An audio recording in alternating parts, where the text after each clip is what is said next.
Hey guys, it's Ryan. We're going to do our update on our plants we just got. Got about 100 pieces, as Chuck was mentioning the other day. We still have a lot here, and we're going to go through some of the new stuff we got and see what's going on. Alright, so before we really get started on updating with the plants, apparently there's a outbreak of zebra mussels. They're an invasive species. They stay small. DNR came in, talked to us, got some of our moss balls, because that's apparently what they're hitchhiking on. One of the distributors that import them, mainly to the big box stores that shall be unnamed, they are hitchhiking on, and they can take over and destroy an aquarium, not to mention apparently a water system for a city. When they release the eggs, they go through a larval stage. You can't see, they're microscopic, and then they attach to everything as far as like your filter intakes, impellers, and things like that, because they are so small.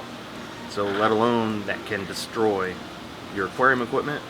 And if we look at that as far as, oh hey, let's wash them down a drain, the chlorine is apparently nothing for them as far as what they dose in the city. So you can clog out your household pipes and into the city pipes, and it can destroy a whole infrastructure. So kind of dangerous. You can go to the DNR website, the National Fisheries and Wildlife stuff. They got a lot of it on there, and I'm sure you've seen it on Facebook and stuff by now as well.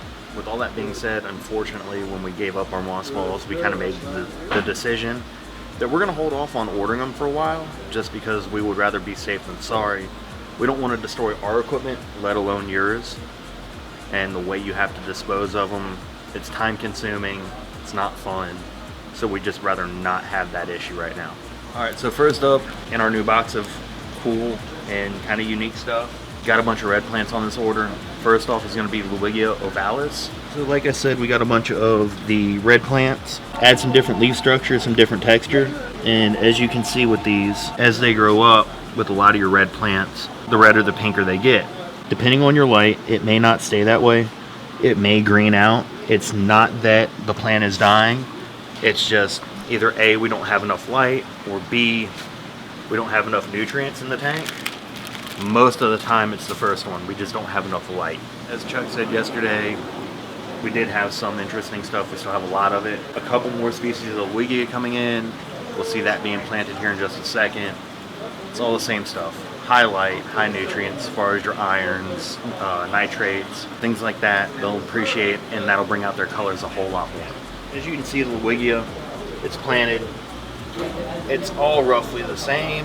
It's just small little differences that really aren't worth noting. Your broadleaf, your minis, super reds, things like that. It's all the same. Next up in our bag of goodies, Java moss. Been waiting forever. I know there's a lot of people asking for it. We finally got a little bit. So come in this weekend, try to get what you can if you need it. We've got a little bit more that's kind of waiting, treating it for some stuff, but we've got it finally. Next on the list is nothing super fun and exciting, but it is an excellent tool for if you are getting into plants. Just simple water sprite, fast grower, excellent if you're keeping guppies and things like that, your live bears. Looking at it, just got it planted. It's actually really impressive. So while we're talking about this and looking at this, right here, this is a submerged grown true aquatic plant, how it's supposed to look. Now when we come over here to the Scarlet Temple Renektia as well, this is an immersed grown, meaning they grow the roots and everything below water. However, the plant mass is above. So the leaf structure is completely different. You don't get the true colors that you would get. It takes a couple weeks for it to switch over. Eventually mine will look like that. However, it's rare that we actually get something that looks that good.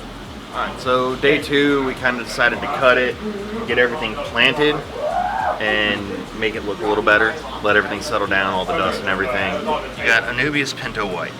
Just like every other Anubias, it grows off the rhizome. It's a slower grower, fun, interesting plant to have, especially when you get something kind of cool and rare like this. As long as you don't bury that rhizome, it'll grow pretty good for you.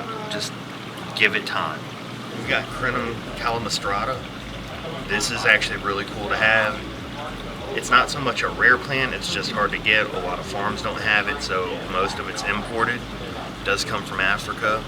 So that means that a lot of your cichlid tanks, can handle this plant. It works better if you get it in first, let it get that root structure growing, so that way a lot of your diggers, they can't dig it up.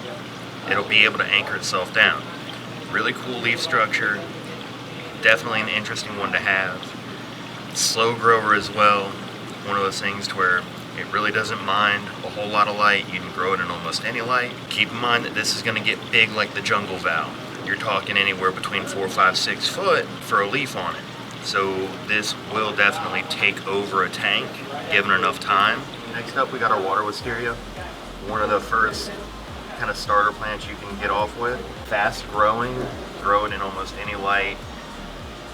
It does suck up your nutrients and stuff, so don't have too much of it. I've got one last pot of S. repens left. One of the more bushy kind of carpeting plants, if you will. It'll grow on a stem and you can just cut it and propagate it. It does like a whole lot of light though, like most of your other carpeting plants. You don't need CO2 with it. It's not too demanding on the nutrient level. If you're feeding your fish well, that'll go really well with you. We got a few of the cardinal plants left. Really interesting plant because it's a true purple color. It's a slower grower. It doesn't take up a whole lot of room, but it does get a stunning color to it. Not that you can see it so much on the front of the leaves, but when we turn them over, you can see how it gets that iridescent color shifting purple, and it does bleed through a little bit up top. So it's just an interesting plant to have. It adds a color that you can't really get. One of those, again, not too demanding. If you have something like that fluval aqua sky, you'll have more than enough light to grow that. As we're talking about the cardinal plants, you see right here they don't have that purple up top. They green out a little bit, but it's still just a fun, interesting plant. As Chuck said, we do have an army of the Cryptocorns with us. I do have the bronze, the greens, the reds. This is what they're going to look like when they transfer from one tank to another. They get moody, they panic, they eject all their leaves, suck up all the nutrients. You just give them a little bit of time, they'll look like some of the ones we'll show you here in a minute. It's an excellent plant if you give it some patience. As you've seen earlier with the other crypts we have, this is that same thing, Cryptocorn Wendeti. As I was saying, if you have an Oscar, you know how moody they can get. Same thing with these guys. If you've seen them earlier, they're not looking the best. We're going to hold on to them for a little bit. They'll come back. This is what they'll look like. This is the bronze variety, but they do come in a red. They do come in a green. So you can definitely get the color spectrum with it. Definitely one of those cool little bushy plants you can tuck away in between a rock, and it'll hide a whole bunch of things for you. So right here we got Glosso Stigma. It is one of those carpeting plants that you can have. It's easier to grow. It's one of those Monte Carlo-like. It'll grow a little taller. One of those things where if you have that aqua sky light, it's more than enough light to get it what it needs. And you can propagate this really easy. Just cut it, replant it, and you can have that carpet that you want. We got Hygro Penitafant. Yeah, the hygro thing I can't say. I don't speak Latin. I'm not Richard. I'm not that good yet. This is going to be another one of those really easy to keep plants like a lot of your hygro species. Unlike the Semensis to where it stays red all over and has those stringy leaves, this has more of that fern-like structure to where the tips will get that nice vibrant orangish red. Fun plant. Definitely mixes it up. Fun to have in the back. Gives them, especially your live bears, it gives them a lot of places to hide and kind of frolic about. So this is just some of the species we got on Friday. Thanks Dustin again, they look amazing. On Sunday, I'll be doing another order. If you need anything or want anything, let me know. We can definitely get it ordered. Let me know if there's anything you like or want to try to get and keep in here. Don't forget to follow us on social media and like the video and all that stuff.